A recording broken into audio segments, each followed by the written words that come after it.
से बच्चे मैंने आपको सारे डाउट क्लियर कर दिए हैं। आपका ड्रेस कोड का, आपको एग्जाम में क्या क्या लेकर जाना है, पेपर हार्ड आएगा टफ आएगा, कहाँ से आएगा, सब कुछ मैंने आपको बता दिया है इस वीडियो में। हेलो फ्रेंड्स, कैसे आप सभी लोग। और आज हम मैं आपके सामने बहुत ही इंपॉर्टेंट चीज़ डिस्कस करने वाले हैं, जिसमें हर बच्चे का ये डाउट रहता है बोर्ड एग्ज़ाम से पहले कि हमको बोर्ड एग्ज़ाम्स के अंदर क्या क्या चीज़ें लेकर जा सकते हैं, क्या क्या चीज़ें ले जाना ज़रूरी भी है ना, जिससे हमें कोई प्रॉब्लम ना हो हमारी एंट्री होते टाइम या फिर एग्ज़ाम ड्यूरेशन में जो आप पेपर दोगे उसके अंदर भी कोई प्रॉब्लम ना हो। तो मैं आपको सारी चीज़ें बताऊंगा स्टेप बाय स्टेप। तो प्लीज़ अगर आप चैनल पर नए हो तो चैनल को सब्सक्राइब जरूर कर लेना और वीडियो को लाइक कर देना, फ्रेंड्स के साथ शेयर कर देना ताकि उनकी भी हेल्प हो जाए बच्चों। क्योंकि देखो, मैं समझता हूँ कि इस दौर से हम आपसे पहले गुजर चुके हैं, तो हमें फुली एक्सपीरियंस्ड है बच्चों कि अब आप कैसा फील कर रहे होंगे, आप क्या सोच रहे होंगे, हमको सब पता है। सभी मेरे को पता है, कोई बोलना नहीं चाह रहा या कमेंट नहीं कर रहा है, लेकिन मुझे पता है आपके मन में ये डाउट जरूर है कि हम एग्ज़ाम टाइम में क्या क्या चीज़ें लेके जाएं, ठीक है, जो क्या क्या चीज़ें इंपॉर्टेंट हैं। तो उसी चीज़ को लेकर आज मैंने आपके सामने ये वीडियो बनाया है। तो देखिए, सबसे पहले मैं आपको एक बात बताना चाहता हूँ कि आपको पहली बात तो ये ध्यान रखना है कि आपको एग्ज़ाम सेंटर पे कम से कम हाफ एन आवर आपको पहले जाना पड़ेगा, ठीक है। क्योंकि आपको पता है वहाँ पर जाकर आपको सेंटर भी ढूंढना पड़ेगा अपना, ठीक है। सेंटर अगर आप ढूंढ लेते हो तो अच्छी बात है, अगर आप नज़दीक है तो आप पहले से पता करके रख लीजिए ताकि आप लोकेशन पे एग्जैक्ट टाइम पर पहुँच जाएं। दूसरी बात, आपको वहाँ पर रोल नंबर ढूंढने पड़ेंगे, ठीक है। तो उसके लिए भी आपको एग्ज़ाम के फर्स्ट डे आपको बहुत, मतलब कि ये मान के चलो आप 1 आवर पहले भी चल जाओगे ना तो भी आपको कोई प्रॉब्लम नहीं होने वाली, ठीक है। दूसरी बात मैं आपको ये बताना चाहता हूं बच्चों कि आपको क्या क्या चीजें लेके जानी है। देखिए, आपको 2 पेन लेके जाने हैं। कौन कौन से? एक तो ब्लू एंड एक ब्लैक। आगे बात समझ में नोट कर लेना, ब्लू पेन लेके जाना है और एक ब्लैक पेन लेके जाना है।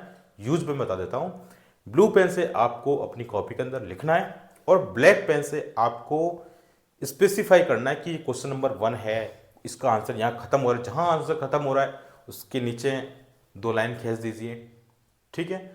आप इस तरह से करेंगे तो एक टीचर के सामने, एक एग्जामिनर के सामने एक अच्छा इंपैक्ट पड़ेगा आपके लिए, है ना।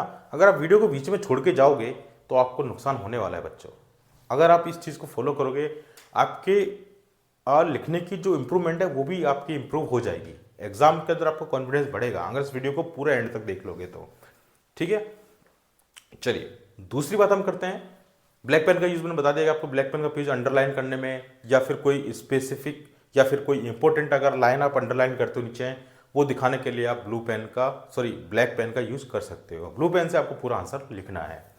दूसरी बात, आपको लेके जाना है आपका आधार कार्ड, ठीक है। क्योंकि कई सारे बच्चे जो सीबीएसई प्राइवेट कैंडिडेट हैं या फिर जो सीबीएसई जो रेगुलर कैंडिडेट हैं, उनका एंट्री होते टाइम अगर उनके नेम के अंदर कोई स्पेलिंग मिस्टेक्स है या फिर उसका सरनेम ना आगे नहीं लगा, केवल जैसे नाम है राम कुमार, राम कुमार की जगह केवल राम लिखा हुआ आ गया, ठीक है, तो कुमार कहाँ से आ गया। तो ये सारी चीज़ें जो वेरीफाई वो कर लेंगे, उसके लिए आपके पास एक ऑप्शन होगा कि आप आधार कार्ड जरूर लेके जाएं अपने एग्जाम सेंटर पर। आगे बात सुन में, आपको अपने आधार कार्ड 100% लेकर जाना है। दूसरी चीज, आप पेंसिल और रबड़ का बिल्कुल मत भूलना। पेंसिल और रबड़ आपके लिए काफी ज्यादा इंपॉर्टेंट है ना। वो कैसे है? देखिए, मैं आपको 2 कंडीशन बताता हूँ। जब आप डायग्राम बनाओगे, जैसे कि चलो साइंस का डायग्राम है या फिर कोई भी सोशल साइंस का डायग्राम आप स्ट्रक्चर बनाते हो, आपका तय है कि गलती होगी होगी, है ना। आप चाहें तो डायग्राम ब्लू पेन से भी बना सकते हैं, इसमें कोई वो नहीं है कि प्रॉब्लम नहीं है कोई कि आप पेंसिल से ही डायग्राम बनाइए या पेन से भी आप डायग्राम बना सकते हैं। लेकिन अगर उसके अंदर कोई गलती होगी तो आप कॉपी में काट साट कर दोगे और उससे एग्जामिनर के ऊपर बुरा इफेक्ट पड़ेगा। तो इससे अच्छा ये है कि आप पेंसिल से डायग्राम ड्रॉ करें, उसके डायग्राम के हर एक पार्ट को इंडिकेट करें कि ये चीज़ ये होती है, ये चीज़ ये होती है, और अच्छे से एक्सप्लेन करें। आइए बात सुनने, तो आपको पेंसिल और रबड़ जरूर लेके जाना है ताकि कुछ गलती भी हो जाती तो हम उसको कम से कम एटलीस्ट मिटा तो सकते हैं। ऐसा तो नहीं कि अगर आप पेन से डायग्राम बना रहे हो, कई बच्चे पेंसिल लेके नहीं जाते एग्जाम्स के अंदर, और क्या होता है, डायग्राम बनाते हैं, तय है गलती होना, ठीक है, डायग्राम के अंदर गलती होना तय है, कुछ भी गलत हो सकता है। तो उस टाइम फिर आप क्या करते हो बच्चों, आप उसको कट कर देते हो, फिर नीचे दोबारा डायग्राम बनाते हो, तो ये सारी चीज़ें बैड इम्पैक्ट डालती हैं कि एग्जामिनर के ऊपर, ठीक है। जो आपकी कॉपी चेक कर रहा है टीचर, उसके सामने काफ़ी ज़्यादा बुरा इम्पैक्ट पड़ेगा आपका। दूसरी चीज़ आपको जो इम्पोर्टेंट फॉलो चीज़ करनी है वो ये करनी है कि आपको स्केल जरूर लेके जाना है। आप जब किसी क्वेश्चन को लिखोगे, जब उसका आंसर एंड हो जाएगा तो वहाँ पर 2 लाइन नीचे हॉरिजॉन्टली आप उसमें ड्रॉ कर देना। जब आप 2 लाइन को खींच दोगे तो समझ में आ जाएगा उसको एग्जामिनर को अच्छे से, आसानी से, कि हाँ इस भाई का आंसर खत्म हो चुका है। अब कई बच्चों के मेरे पास कमेंट ऐसा है कि सर मेरे को कुछ नहीं आता है, मैं कॉपी में क्या लिखूं, क्या मैं पैसे देकर आ जाऊं, कॉपी के अंदर पैसे छुपा के आ जाऊं तो मैं पास हो जाऊंगा क्या? तो ऐसी मूर्खता बिल्कुल भी मत करना। ये मान के चलो कि आपका टर्मिनेट भी हो सकता है, आप टर्मिनेट भी हो सकते हो अगर आपने इस तरह की गलती करी कि आप पैसे लगा के आ रहे हो हैं कॉपी के अंदर। ये सारी फालतू की बातें आप इन चीज़ में मत करना, आपका पैसा भी लॉस्ट है। दूसरी चीज़, आप जो सोच रहे हो वो कभी नहीं पॉसिबल है। पॉसिबल बस वही है जो मेहनत करेगा वो पास होगा, ठीक है। इतना भी कोई बड़ा टास्क नहीं है, इतनी भी कोई बड़ी क्लास नहीं है। ओके, चीज समझ में आ गई। दूसरी बात, कई बच्चों के अंदर मन के अंदर ये डाउट आ रहा है कि सर हमारा जो बोर्ड एग्जाम हम देने वाले हैं अब क्या होगा, कैसे हम करेंगे, हमारी तैयारी भी अच्छे से नहीं हुई है और एग्जाम भी नज़दीक आ गए हैं, ठीक है। तो देखो आपके पास पूरा 1 साल था, आपने जितनी तैयारी करनी थी आपने कर ली। अब कई बंदे क्या करेंगे, रात रात में पढ़ेंगे। अब एग्जाम से पहले उन्होंने कुछ नहीं पढ़ा, लेकिन अब वो रात रात पढ़ेंगे और रात रात पढ़ेंगे, उनकी नींद पूरी नहीं हो पाएगी। और जब नींद पूरी नहीं हो पाती तो आपको पता है कि दिमाग पूरी तरह से काम नहीं करता है। तो नींद लेना काफ़ी ज़्यादा ज़रूरी है, ठीक है। एग्जाम टाइम केवल रिवीजन के लिए होता है, ना कि प्रिपरेशन के लिए। प्रिपरेशन के लिए आपके पास 1 साल थी पूरी, उस टाइम आपने क्या करा, ठीक है। तो ये चीज़ आपको ही सोचनी है, आपको ये चीज़ करनी होगी। दूसरी बात, जो मेजर डाउट है, कई सारे बच्चों का बहुत बड़ा डाउट है ये, और मैं ये मानता हूँ कि जो भी इस बोर्ड एग्जाम को देने वाला है उन सबका ही सबसे बड़ा डाउट है क्या, कि सर बोर्ड एग्जाम का जो पेपर है कैसा आएगा, टफ आएगा, इजी आएगा, पेपर पैटर्न में काफ़ी चेंज हो चुका है।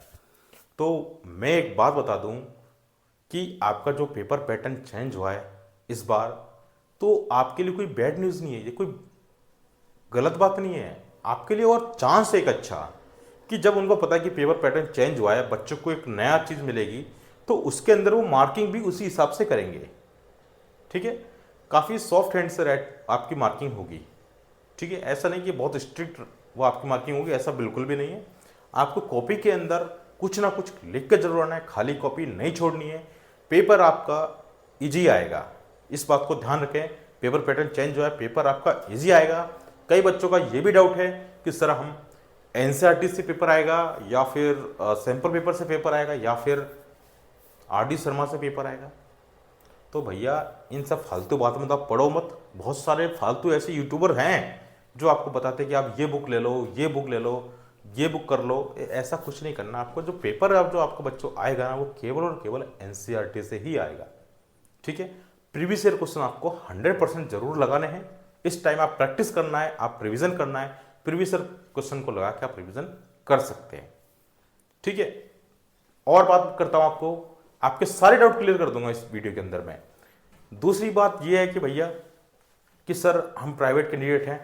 देखो रेगुलर कैंडिडेट और प्राइवेट कैंडिडेट में डिफरेंस बताता हूं मैं आपको। रेगुलर कैंडिडेट प्राइवेट कैंडिडेट में कोई डिफरेंस नहीं है, दोनों सीबीएसई बोर्ड के कैंडिडेट हैं। उनको कोई ऐसा नहीं कि उसको ज़्यादा प्रायोरिटी दी जाएगी जो रेगुलर है, और जो प्राइवेट है उसको लो प्रायोरिटी दी जाएगी, ऐसा कुछ भी नहीं है, दोनों इक्वल हैं, ठीक है। अब देखो मेन चीज़ बच्चों को डाउट ये आ रहा है कि सर हमारा ड्रेस कोड क्या रहेगा।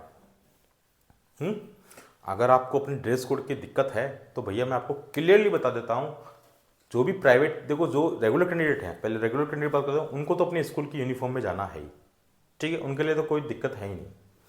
अब जो प्राइवेट कैंडिडेट के मन के अंदर जो डाउट हो रहा है कि सर हम कौन सी ड्रेस पहन के जाएं, हम क्या पहन के जाएं, जीन्स पहन जाएं, कलर्ड जूते पहन जाएं, तो भाई मैं ये बता रहा हूँ आपको केवल फॉर्मल ड्रेस पहन के जानी है, ठीक है। सिंपल शर्ट और फॉर्मल पैंट, बस आपको ये ड्रेस कोड रखना है अपना, चाहे वो किसी भी कलर का हो, उससे डजेंट मैटर, ठीक है। ये चीज़ आपको फॉलो करनी है। आपका ड्रेस कोड कुछ भी नहीं है, आपका ड्रेस कोड बस ये है कि फॉर्मल यूनिफॉर्म होनी चाहिए आपकी, ठीक है।